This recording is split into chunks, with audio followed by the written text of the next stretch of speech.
안녕하세요. 썰사람 구독자 여러분. 저는 적적하지만 평화로운 노후를 보내고 있는 평범한 구독자 중 한 명입니다. 썰사남에 올라오는 기막힌 이야기를 듣기만 하던 제가 이렇게 사연을 보내게 되네요. 저는 전직 경찰입니다. 내 나이 정도면 은퇴 경찰이라는 말이 더 잘 어울리지만 저는 전직 경찰이라는 말을 씁니다. 이렇게 표현하게 된 배경은 뒤에 말씀드리도록 할게요. 저는 정의감이 넘치는 아이였습니다. 어린 시절부터 싸우는 친구들을 보면 나서서 중재했고 도움이 필요한 사람을 단 한 번도 지나친 적이 없었어요. 그래서 자연스럽게 경찰을 꿈꿨습니다. 아주 어렸을 때부터 제 꿈은 경찰에서 벗어난 적이 없었죠. 그렇게 경찰이 되었고 사랑하는 아내를 만나 연년생 아들, 딸의 아버지가 되었습니다. 경찰이 된 것은 참 감사한 일이었지만 그렇다고 경찰 일이 힘들지 않았던 것은 아니었어요. 초임 경찰 때는 경찰이 된 것을 후회하는 날도 있었고, 직접 목격한 현장 때문에 며칠간 우울감에 빠지기도 했습니다. 특히 누군가의 죽음을 목격하는 날이면 더욱 그랬습니다. 그게 사고 때문이든 자발적인 것이든 죽음은 늘 저를 힘들게 했어요. 그럴 때마다 선배님들은 저를 다독여주면서도 단호하게 말했습니다. 힘든 거 알아. 나도 그랬다.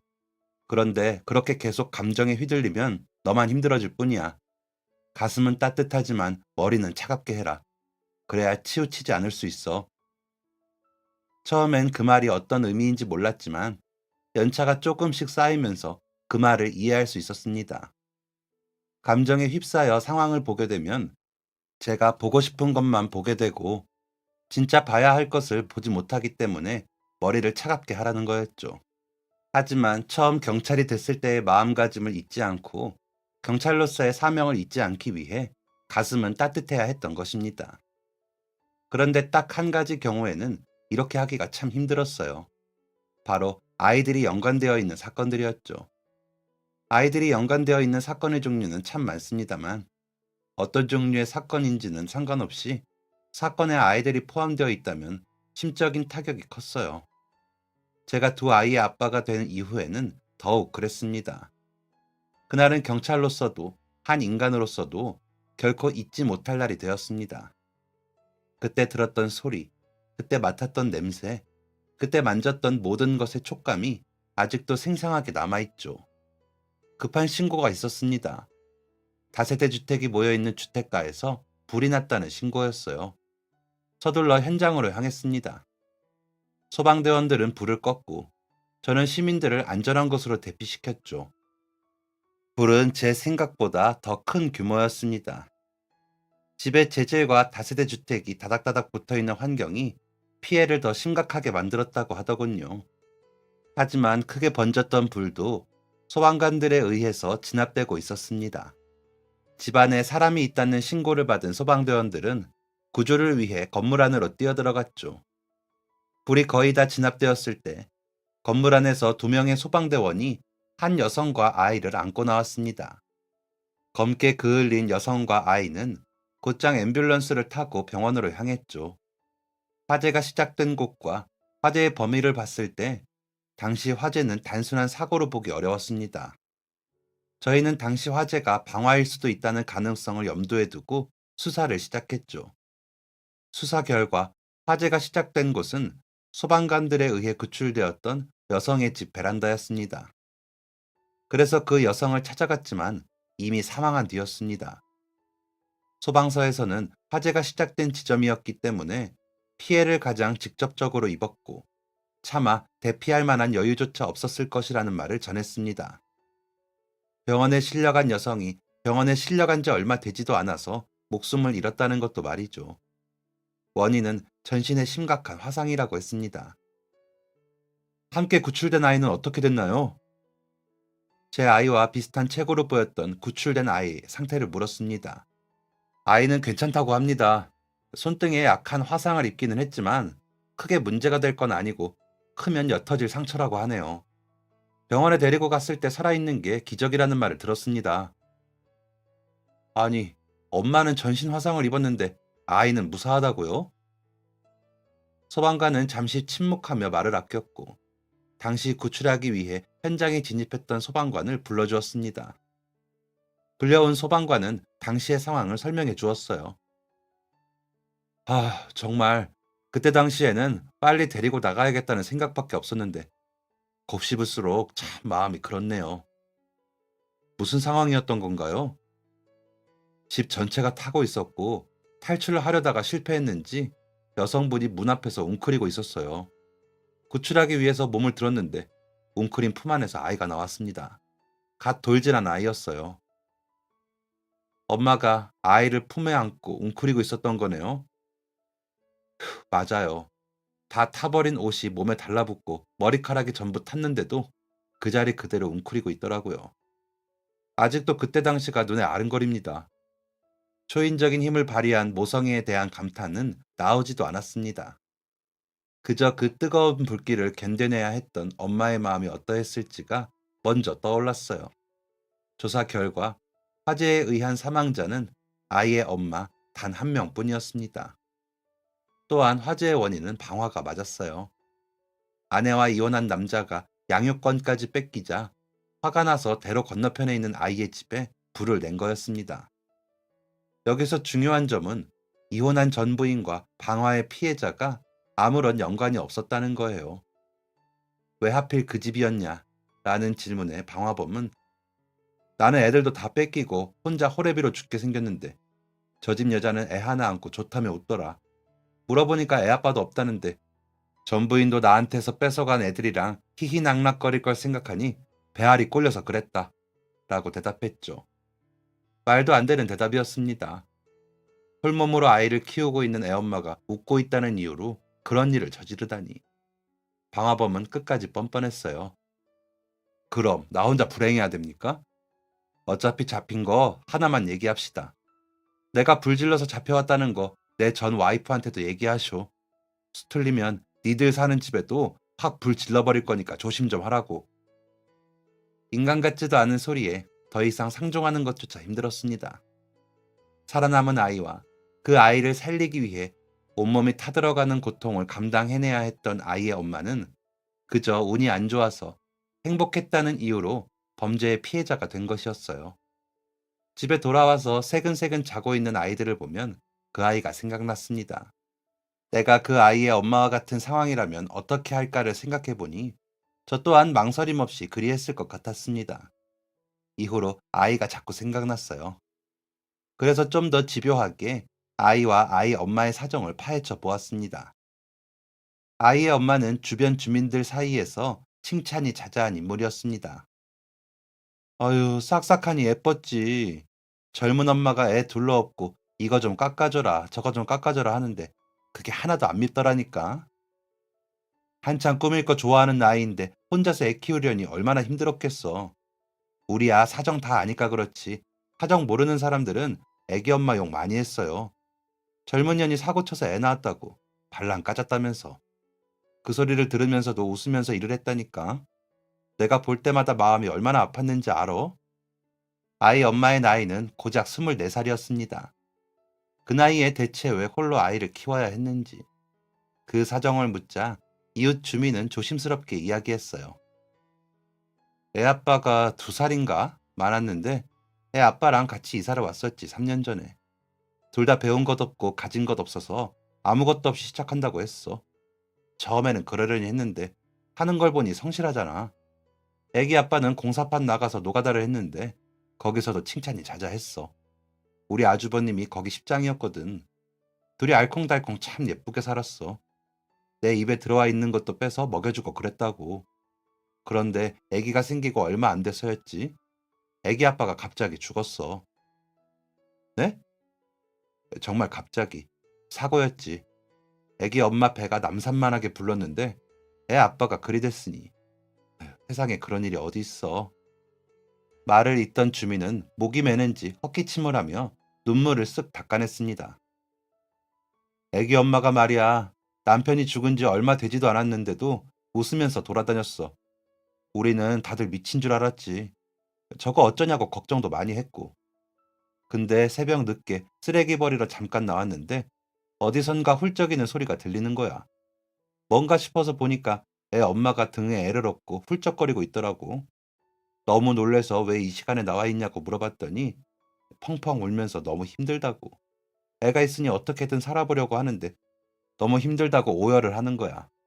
그렇게 멀쩡해 보였던 사람이 애가 울음을 안 멈추니까 어떻게든 달래보려고 애를 둘러엎고 나온 건데 서러운 게 터졌던 거지. 어휴, 그때부터는 웃는 게 웃는 걸로 안 보였어. 그래서 내 조카처럼 챙겼는데 웬 정신 나간 놈 때문에 그렇게 됐으니 내가 아직도 열분이 터져. 이 이야기를 듣고 집으로 돌아가는 길, 자꾸만 얼굴도 제대로 본 적 없는 아이가 생각났습니다. 연고도 없이 세상에 홀로 남겨진 아이가 어떻게 살아가게 될지 감이 잡히지 않았어요. 방화범을 잡았으니 이 일에 더 이상 신경 쓰지 않아도 됐지만 저는 마음이 자꾸만 아이에게 쏠리는 것을 막을 수 없었습니다. 시간이 조금 지난 뒤 수소문하여 아이가 맡겨진 보육원을 찾았습니다. 돌봐줄 만한 친척이 아무도 없어서 보육원에 맡겨졌다고 하더라고요. 손등에 작은 흉터가 있는 아이는 예쁜 남자아이였습니다. 보육원장님과 이런저런 이야기를 하게 되었습니다. 화재 현장에서 아이를 스치듯 보았다는 것과 아이가 눈에 밟혀서 지난 사정을 듣게 되었다는 것까지도요. 제가 모든 사정을 알고 있다는 것을 안 보육원장은 숨을 크게 내쉬더니 또 한 번 가슴 아픈 이야기를 꺼냈습니다. 사정을 다 아신다니까 말씀드리는 거지만 사실 현민이 상황이 많이 안 좋아요. 저는 깜짝 놀라 물었습니다. 네? 어디 아픈 건가요? 병원에서는 별다른 이상이 없다고 했다던데요. 건강 문제가 아니라요. 보육원장은 다시 한번 깊은 한숨을 내뱉었습니다. 현민이가 벌써 2번이나 파양당했어요. 파양이라니?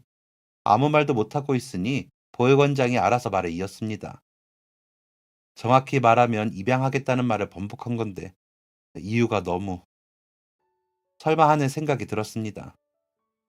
설마 현민이가 생기고 나서 아버지가 돌아가셨고 돌 조금 지나서 어머니가 돌아가셨잖아요. 입양하겠다고 하던 사람들도 이 이야기를 듣고 나면 애가 재수 없다고. 애가 재수 없다고요? 네, 직접적으로 말은 안 하지만 불운을 몰고 다니는 애라서 입양 못하겠다는 표현을 하고는 하세요. 간혹 조부모 될 분들은 직접 와서 욕을 하기도 하시고요. 현민이가 아직 많이 어려서 다행이라는 생각을 했습니다. 만약 말을 알아들었다면 상처받을 게 분명했으니까요. 보육원 아이들과 선생님들이 모두 있는 곳에서 어딜 남의 귀한 아들 집에 재수 옴 붙은 걸 갖다 붙이려고 해? 지들이 데리고 있기 싫으니까 남한테 똥 치우겠다는 거야. 뭐야? 라는 말을 들으면 누구라도 상처받겠죠. 이후로 꾸준히 현민이를 찾아갔습니다.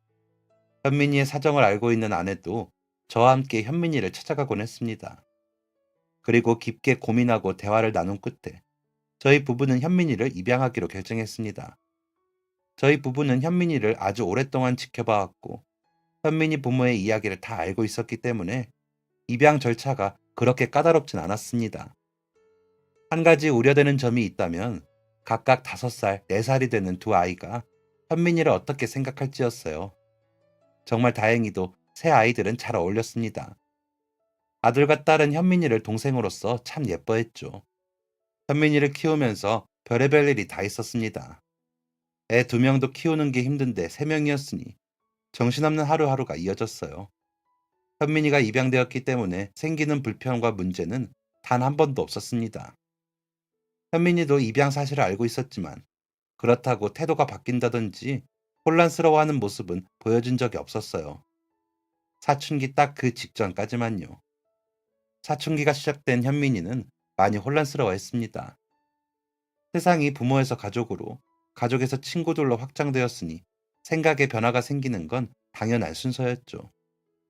이미 두 아이의 사춘기를 겪어본 저희 부부는 현민이의 사춘기도 그렇게 지나갈 거라 믿었습니다. 그런데 현민이의 사춘기는 그런 것과 조금 달랐어요. 현민이가 늦게 들어오는 시간이 잦아지자 저는 현민이를 앉혀다가 대화를 시도했습니다. 제가 경찰이니 무섭고 엄하게 아이를 다그쳤겠다고 생각하실 수도 있지만 저는 단 한 번도 아이에게 큰 소리를 내본 적이 없어요. 부드러운 말투로 현민이에게 무슨 심경의 변화가 있는지 물었습니다. 첫째, 둘째에게 했던 방법 그대로였죠. 그런데 현민이는 대답이 없었습니다. 그저 입을 꾹 다물고 제 눈을 쳐다도 보지 않았어요. 그러고는 딱 한마디를 던졌습니다. 어차피 입양한 자식인데 신경 끄세요. 친자식 둘한테만 신경 써도 바쁘겠구먼. 심장이 덜컥 내려앉는 기분이 들었고 현민이가 자리를 박차고 나간 이후에 아내는 펑펑 울었습니다. 저는 곰곰이 생각해 보았어요. 내가 혹시 첫째, 둘째와 현민이에게 차이를 두었나? 그래서 현민이가 상처를 받은 걸까? 등의 생각이었죠. 그래서 현민이를 불러 다시 한번 대화를 시도했습니다. 하지만 현민이는 아무 말 없이 대화를 거절했어요. 다시 또 돌아서서 나가려는 현민이를 붙잡고 아내가 울면서 물었습니다. 대체 왜 그러는 건지 엄마가 알아야지. 알아야 뭘 어떻게 하지. 현민이는 짜증난다는 듯이 팔을 휘저으며 제 엄마에게 그동안 생각만 해오던 말을 쏟아냈습니다. 아무리 나를 아들이라고 해도 배 아파서 낳은 자식이랑은 다르지. 그게 무슨 말이야. 형이랑 누나랑 너가 왜 달라? 엄마 아빠가 서운하게 했어? 형이랑 누나랑 너를 차별했다고 생각하는 거니? 응? 그런 거야? 현민이는 입을 꼭 다물었고 다시 한번 소리치듯 말했습니다. 사람들이 다 그래. 나는 입양한 자식이라서 다 크고 나면 낙동강 오리알 신세 될 거라고. 나는 공부도 잘 못하고 할 줄 아는 거 아무것도 없는데 이런 자식을 누가 좋아하겠냐고. 이 상태로 크면 집에서 버려지는 건 당연한 거래잖아. 입이 떡 벌어졌습니다. 대체 어디서 그런 말을 들은 건지 저는 현민이에게 말을 쏟아냈어요. 누가, 누가 그런 소리를 해? 어? 엄마 아빠가 형이랑 누나한테 그런 걸로 화낸 적 있어? 대체 어떻게 그런 생각을 하는 거야? 현민이는 울면서 소리쳤습니다. 형 누나는 친자식이잖아. 대화는 흐지부지 끝이 났습니다. 아내와 저는 현민이에게 믿음을 심어주지 못했고 알 수 없는 상처를 품고 있는 듯한 현민이는 그렇게 입을 다물었습니다. 이후에도 현민이와의 관계 회복을 위해 노력했지만 쉽지 않은 일이었어요. 현민이의 방황은 더욱 심해졌습니다. 현민이의 심상치 않은 상태를 안 아들과 딸이 나서보려고 했지만 그 또한 말렸습니다. 괜히 현민이 속을 뒤집어 놓고 싶지 않아서요. 그래도 마음 한편에는 막내를 향한 믿음이 있었습니다. 입양 사실을 알고서도 잘 자라주었던 아이였으니 이번에도 그럴 것이라 생각했죠. 그런데 슬프게도 이건 제 큰 착각이었습니다. 그리고 설상가상으로 현민이가 자리를 잡지 못하던 그 시기에 제 인생에 엄청난 위기가 닥쳤습니다. 불행의 시작은 비행 청소년들이 아파트 놀이터에서 음주를 하고 있다는 신고를 받고 출동했을 때부터 시작되었어요. 멀찍이서 걸어가는데 보지 않아도 어디 있는지 알겠더라고요. 자정이 넘어 모두가 잠을 자고 있을 시간, 아파트 한가운데에서 시끄러운 소리가 들렸습니다. 손전등 같은 걸 껐다 켜는 건지 번쩍번쩍 하는 것도 있었죠. 가까이 다가가니 더 가관이었습니다. 옷을 입은 건지 만 건지 옷을 풀어헤치고 둘러앉아 술을 마시고 있는 비행 청소년들이 놀이터에 있었습니다. 경찰 제복을 입은 두 사람이 왔는데도 눈 하나 깜짝 안 하고 저희를 투명인간 취급하더라고요. 화가 난다기보다 어이가 없었습니다. 대체 얼마나 막장인 녀석들이면 한밤중에 아파트 한가운데서 술을 마시는 것도 모자라 경찰을 투명인간 취급하는 걸까 어이가 없었죠. 저와 동료 경찰은 매뉴얼대로 처리하려고 했습니다. 너네 이 자식들 여기서 뭐 하는 거야? 학생들이 아파트 한가운데서 술을 먹어? 아파트 주민들한테 신고 들어온다. 웬 청소년들이 모여서 술 마시고 소리 지른다고. 여전히 아이들은 저희를 투명인간 취급했습니다. 너네 대답 안 할 거냐? 라고 몇 번을 말하자 그중 우두머리로 보이는 아이가 술병을 휙 집어던졌습니다. 와장창 하는 소리와 함께 술병이 깨졌고 함께 있던 여자아이들은 갑작스러운 상황에 귀를 막고 비명을 질렀죠. 주변 남자아이들도 움찔한 건 마찬가지였습니다. 저는 예산놈이 아니구나 라고 생각했습니다. 경찰의 직감이었어요. 다른 아이들이 일탈을 즐기는 청소년일 뿐이라면 이 아이는 전혀 다른 존재라는 직감이었죠. 돌발 상황에 대비하고 있을 때 술병을 집어던진 아이가 일어나며 말했습니다. 아, 옆에서 더럽게 쫑알대네. 신고가 들어갔으면 뭐, 아저씨가 경찰이면 뭐 어쩔 건데. 아, 참나. 이 나라 어른들은 말이야, 정이 없어요. 애들이 좀 놀겠다는데 그걸 신고해? 처음엔 말로 타이르를 했습니다. 미성년자가 이 시간에 술 먹는 건 엄연한 잘못이야. 너네한테 술을 파는 것도 불법인 걸 보면 알잖냐. 지금 좀 취한 것 같으니까 경찰서 가서 마저 얘기하자. 그 녀석은 제 말을 들을 생각이 없었습니다. 나 술 안 취했는데? 이딴 싸구려 술 마시고 내가 취할 것 같아? 한숨이 나오더라고요. 저는 그 녀석의 말을 무시한 채 다른 아이들에게 말했습니다. 너네 얼른 일어나서 이 아저씨 따라가.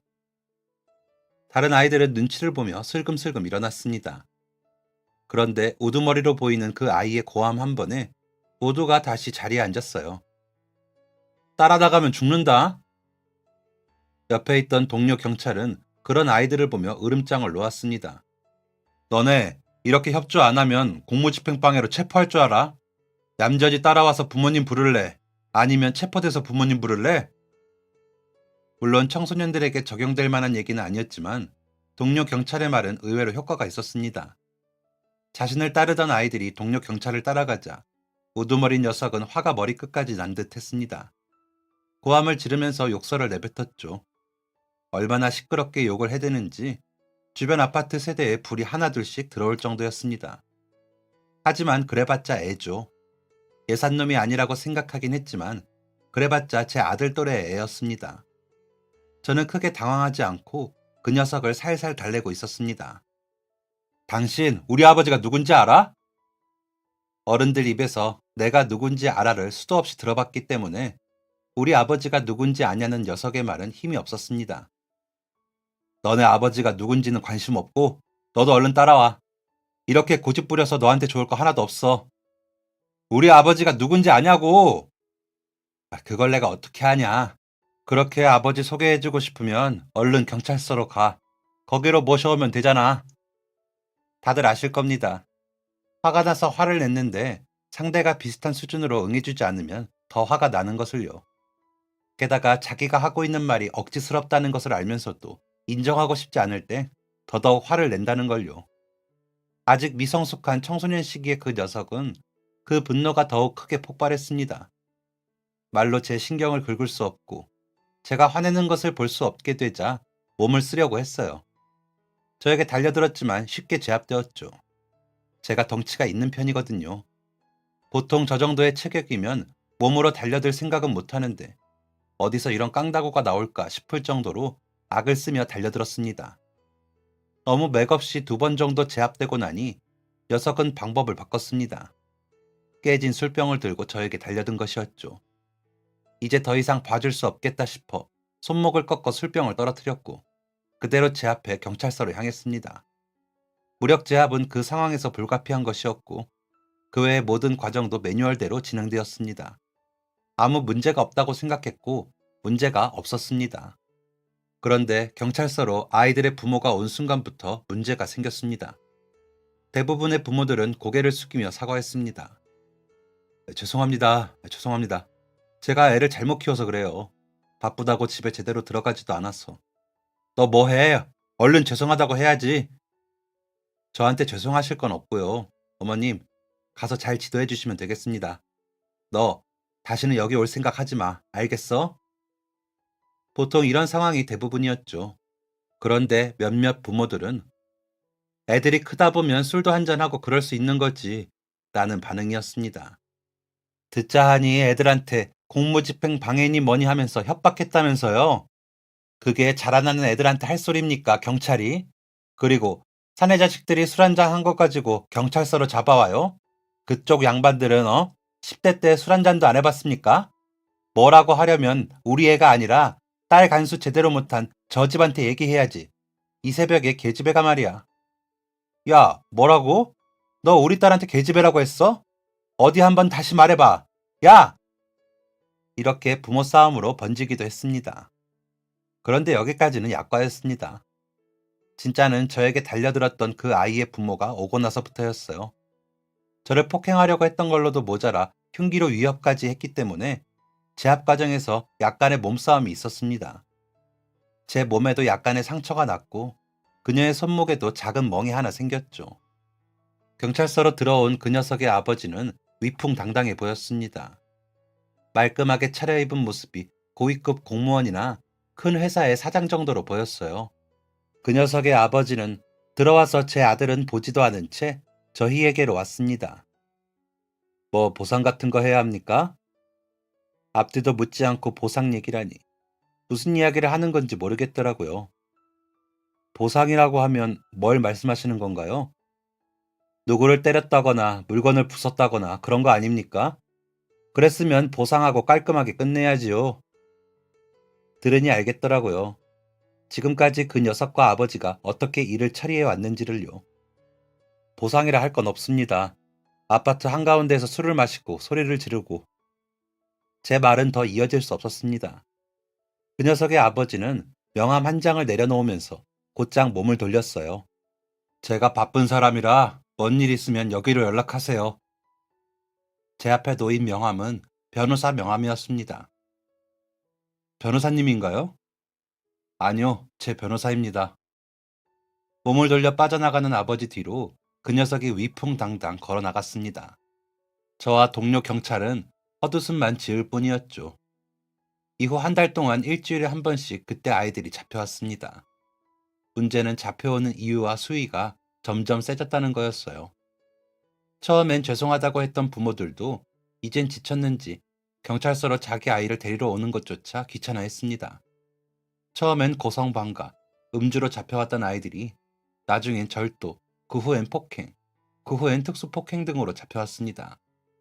점점 수위가 거세지자 10대 청소년들의 일탈은 범죄로 치부되어 주변에 관심을 받게 되었어요.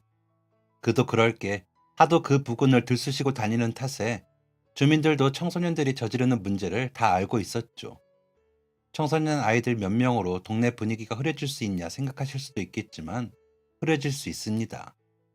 경찰서 내에서도 어떻게 해야 하나 골머리를 썩고 있던 찰나 그 일이 터졌습니다. 가해자는 그때 그 녀석이었습니다. 그 사건은 이 사연에 자세히 적을 수 없을 만큼 심각한 사안이었어요. 난리가 났습니다. 지역 언론사에서 취재를 하겠다며 경찰서 앞이 북적였죠. 서 내에서도 이젠 더 이상 묵과할 수가 없다. 확실히 하자는 결론이 났습니다. 그런데 그 다음날 그 결정은 바로 뒤바뀌었습니다. 그거 있잖아, 고등학생 걔. 걔 왜? 피해자랑 합의했다고 정리하래. 어이가 없었어요. 갑자기 하루 만에 합의를 했다니? 그게 뭔 소리야? 하루 만에 합의를 했다고? 그냥 접으라고? 그래, 우리가 더 뭘 할 수 있겠어. 그냥 하라면 하는 거지. 어쨌든 너도 이거에 신경 쓰지 말고 다른 일 해. 걔도 이젠 몸 좀 사리겠지. 전에 걔 아버지 와가지고 데리고 나가는데 분위기 살벌하더라. 전에는 어떻게든 경찰들 속 뒤집으려고 용쓰던 놈이. 일개 경찰이 뭘 할 수 있겠나요? 합의한 사안이고 위에서 접으라고 하니 의문이 있으면서도 사건을 정리해야 했습니다. 그거 외에도 신경 써야 할 사건이 한두 개가 아니었으니까요. 그런데 사건은 경찰 내에서만 정리가 된 것이었습니다. 가해자의 아버지는 지역 유지 중 한 명이었어요. 돈도 많고 그만큼 사회적 평판이 중요한 사람이었죠. 가해자의 배경이 이렇다 보니 지역 언론은 이 사건을 집요하게 파헤치기 시작했습니다. 돈으로 피해자의 아픔을 사다.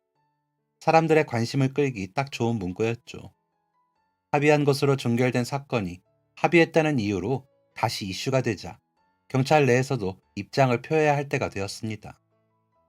어떻게 해야 하나 의논하던 과정에서 기사 하나가 떴습니다. 바로 경찰관이 미성년자를 제압하는 과정에서 과잉 진압을 했다는 기사였죠. 대체 누가 이런 기사를 썼냐 말이 많았습니다. 저희 경찰서에서는 과잉 진압으로 논란이 될 만한 행동을 한 적이 없었거든요. 무엇보다 미성년자를 대할 때는 더욱 조심스러웠기 때문에 미성년자를 대상으로 한 과잉 진압은 말이 안 되는 기사였습니다. 그런데 이 기사가 나온 바로 다음 날 미성년자를 과잉 진압했다는 사람이 밝혀졌습니다. 네, 바로 저였어요. 아니, 그게 무슨 말입니까? 제가 과잉 진압이라뇨. 아파트에서 애 한 명 데려올 때 그때 과잉 진압했다는 얘기가 나왔어. 그건 어떻게 된 상황인지 설명드렸지 않습니까? 경찰을 폭행하려고 하고 흉기로 위협까지 하는데 그걸 그냥 넘어갔어야 한다는 말씀이세요? 제 편을 들어주는 사람은 아무도 없었습니다. 그래, 철영아, 너가 말 좀 해봐. 너가 나랑 같이 출동했었잖아. 너도 내가 과잉 진압을 했다고 생각하냐? 어? 가장 충격이었던 건 저와 출동해서 그 상황을 함께 겪었던 철영이가 제 눈을 외면했다는 것이었습니다. 경찰이 청소년의 작은 일탈에 과하게 간섭했고 그 과정에서 과잉 진압을 했다는 기사는 지역 유지의 아들이 큰 범죄를 저질렀다를 덮어버렸습니다. 경찰이 출동을 받고 나가서 술을 마시고 있는 청소년들의 술자리를 파하고 부모에게 인계한 것이 경찰의 과한 간섭으로 뒤바뀌었고 저를 폭행하려 하고 흉기로 위협한 행위는 사춘기 청소년의 소심한 반항으로 포장되었습니다. 상황은 계속해서 저에게 안 좋은 방향으로 흘러갔습니다. 당시 함께 경찰서에 있던 아이들의 부모마저 경찰이 과잉 진압한 게 맞다는 말에 힘을 실어주는 증언을 한 것이었어요. 저에게 죄송하다며 사과하던 부모들까지 낯을 바꾸는 모습을 보며 두려워지기까지 했습니다. 결론적으로 저는 경찰 옷을 벗게 되었습니다. 이렇게까지 해야 하냐는 목소리가 있기는 했지만 세간의 주목을 받은 이 사건을 완벽하게 마무리 짓기 위해서는 누군가의 희생이 필요했죠. 그 희생양이 바로 저였습니다. 경찰 내에서는 제가 잘못한 게 아니라는 것을 알고 있었지만 제 손을 들어주지는 않았어요. 외부의 압력이 있다는 생각을 안 할 수 없었죠. 제가 아무리 결백하다 한들 사람들이 믿어주지 않으면 무슨 의미가 있을까요? 불명예스럽게 경찰직에서 물러난 저는 가족들의 오점이 되었습니다. 아내와 아이들이 그렇게 생각한 건 아니었어요. 제가 그렇게 생각한 거죠. 아내와 아이들을 보기가 너무나 민망했습니다. 그러자 셋째 현민이의 비행은 더욱 심해졌습니다. 어느 날은 경찰서에서 연락이 왔어요. 처음은 연락도 아니었죠. 죄인이 된 모습으로 경찰서 안으로 들어갔습니다. 고개를 꾸벅꾸벅 조아리며 죄송하다고 하는데 익숙한 목소리가 들려왔습니다. 희서가? 고개를 들어보니 전 동료 철영이가 서 있었습니다.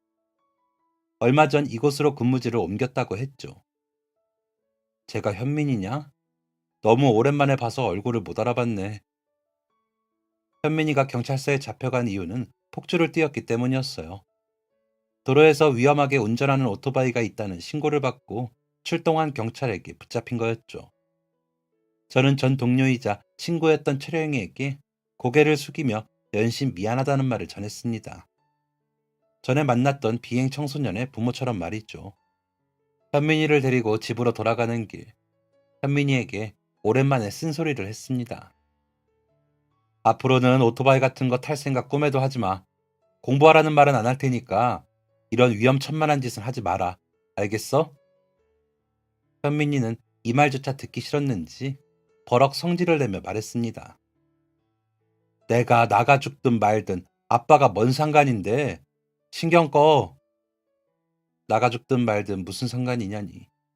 그동안 참아왔던 모든 것들이 끊기는 느낌이었습니다. 처음으로 현민이에게 크게 화를 냈어요. 혹시나 마음의 상처를 입을까봐, 다른 아이들과 차별하는 것처럼 느낄까봐 큰 소리 한 번 안 냈는데 그동안의 인내가 끊어져 버린 거였죠.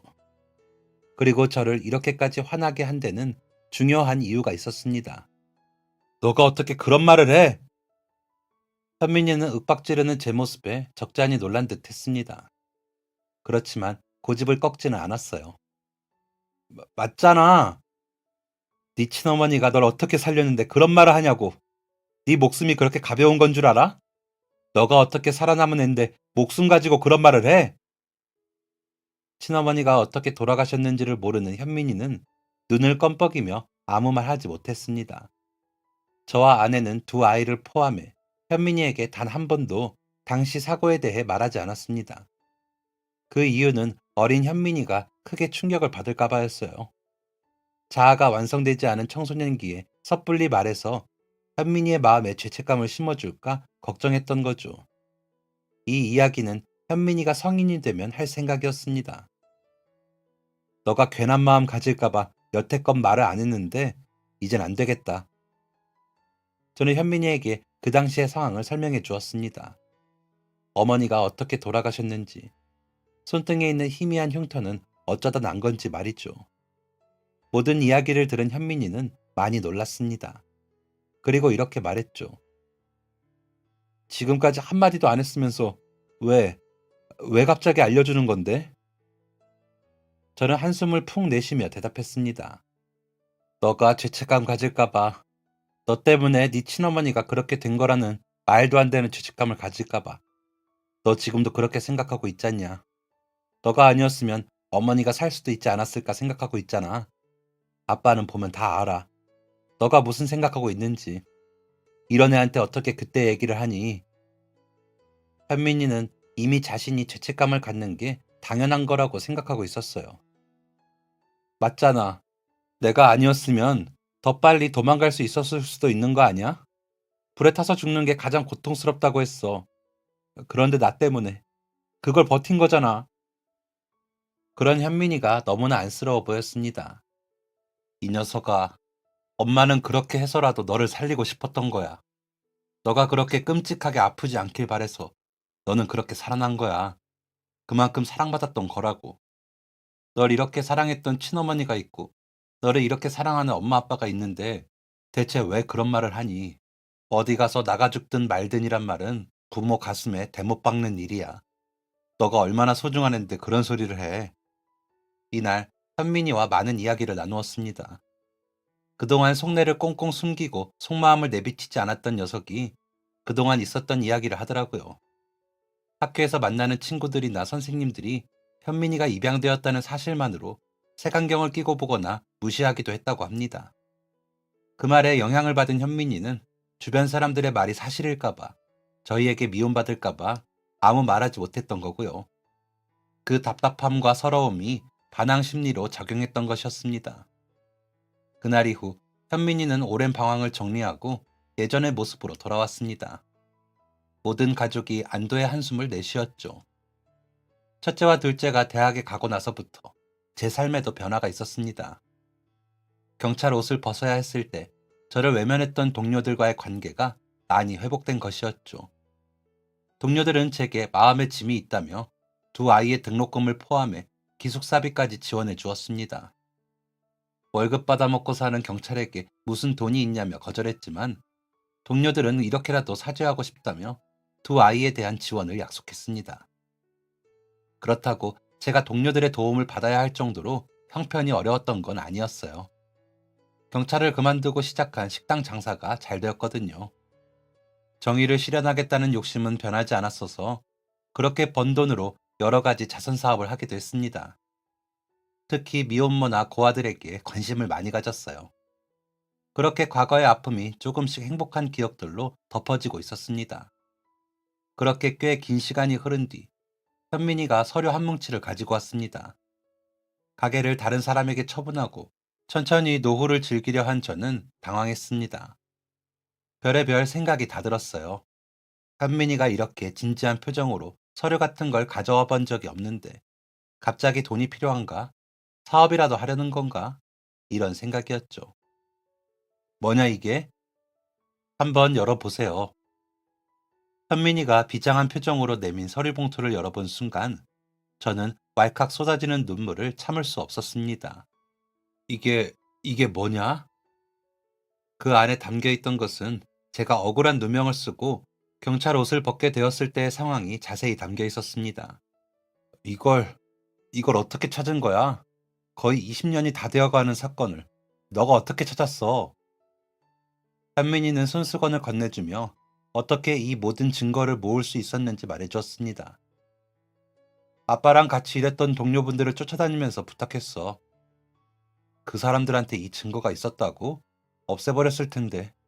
거의 20년이나 지났잖니. 그걸 왜 가지고 있었지? 그 뒤에 이어진 현민이의 말은 오랫동안 응어리져 있었던 제 마음을 조금이나마 풀어주었습니다. 양심의 가책을 느끼셨대. 아빠가 억울하게 쫓겨나는 걸 보면서도 어쩔 수 없이 외면해야 했던 자기가 부끄러웠다고 하시더라고.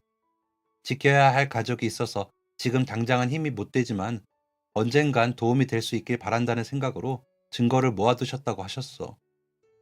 이렇게 많이? 한 사람만이 아니지. 많은 분들이 가지고 있었어. 그리고 촬영 아저씨가 제일 많이 도와주셨어. 그때 적어두신 걸 그대로 가지고 계시더라고. 이게 제일 도움이 많이 됐어. 참 감사한 일이었습니다. 물론 그 당시 외면하는 동료들을 보며 충격도 많이 받고 배신감도 들었지만 이내 이해했거든요. 저들도 지켜야 하는 가정이 있고 처자식이 있으니 어쩔 수 없는 선택이었을 것이다. 라면서요. 결과적으로 저도 아이들도 모두 잘 됐으니 다행이라는 생각도 있었고요. 이미 지나간 일을 들쑤셔서 뭘 할까요? 그때 저에게 누명을 씌웠던 사람들이 벌을 받는 모습도 제게 달갑진 않았습니다. 그래서 말했어요. 아빠를 이렇게 생각해줘서 고맙다, 현민아. 그런데 아빠는 이 일을 굳이 꺼내지 않았으면 좋겠어. 잘못한 사람은 잘못한 것에 대해 언젠간 대가를 치를 거고, 아빠 동료들이 이렇게 생각해주고 있었다는 것만으로도 아빠는 만족해. 너무 고맙다. 현민이는 알겠다는 듯 고개를 끄덕이고 갔지만 현민이는 여전히 한 고집하는 녀석이었습니다. 현민이는 제가 묻고 가기로 했던 그 이야기를 언론에 냈습니다. 그게 가능했던 이유는 현민이가 기자가 되었기 때문이었죠. 저는 깜짝 놀라 현민이에게 연락했습니다. 야, 현민아, 이게 뭐니? 아빠가 괜찮다고 했잖아. 그거 진심이었어. 이걸 기사로 내서 너한테 좋을 게 없을 텐데. 현민이는 단호하게 대답했습니다. 아빠한테 누명 씌운 놈, 아빠한테 술병 휘두른 놈이었잖아. 걔 아빠는 그놈이 활개치고 다닐 수 있게 판 깔아준 거고. 지 자식 앞길 열어주겠다고 아빠를 방패막이 삼았는데 그걸 어떻게 그냥 넘어가. 아빠가 용서하고 싶다면 그렇게 해. 그런데 나는 그렇게 못해. 아들은 죄를 지은 사람은 마땅히 그 죄값을 치러야 한다고 했습니다. 그리고 그 죄가 세상에 알려져야 한다고도 생각했죠. 그래서 기자가 된 것이라고 했습니다. 그렇다고 그 사람들을 처벌할 수 있는 것도 아닌데 아빠는 괜히 너가 피해를 보거나 상처받을까 봐 그러는 거야. 아빠한테 나쁘게 행동한 놈들한테 벌 주는 것보다 너가 더 중요해. 알지, 아빠. 그런데 이건 내 일이야. 그리고 법으로 처벌하는 것보다 더한 형벌이 있다는 걸 알게 해줄 거야. 그놈들한테. 나이 많은 저로서는 아들이 하는 말이 무슨 의미인지 알아듣기가 어려웠습니다. 뭘 어떻게 하려고 하는 건지 감이 잡히지 않았어요. 그 사람들을 법적으로 처벌할 수는 없었지만 그 사람들이 저지른 죄를 더 많은 사람들이 더 자세하게 알 수 있게 하는 건 현민이었기 때문에 가능한 일이었습니다. 당시 가해자의 아버지는 사업체를 운영하고 있었는데 회사가 커지자 전문 경영인에게 회사 운영을 맡긴 상황이었어요. 과거의 일이 재점화되자 가해자의 아버지의 회사가 주목을 받게 되었고 회사 이미지에 직접적인 타격이 가게 되었습니다. 윤리 경영을 앞세우던 회사였으니 더욱 타격이 컸죠. 결국 가해자의 아버지는 회사의 압력을 받게 되었고 일임하고 있던 모든 권한을 내려놓고 회사에서 쫓기듯 나왔다고 합니다. 아들은 이렇게 말했어요. 애초에 은퇴해야 하는 나이였는데 본인이 자리 지키고 서 있는 거였어. 자리랄 것도 없었지. 대우해준다고 자리 하나 만들어서 사장님 소리나 듣게 해준 거였으니까. 이제 회사에서 의견 하나 못 내는 인간 때문에 회사 이미지에 타격이 생겼는데 가만히 있을 수 있겠어? 돈은 많이 받았겠지만 사는 게 아닐 거야, 그 인간. 돈보다 명예욕이 더 많은 사람이더라고. 가해자의 아버지는 평생 동안 쌓아왔던 본인의 이미지와 명예를 잃었습니다. 그리고 가해자는 자신의 유일한 믿을 구석이었던 아버지에게 버림받았습니다.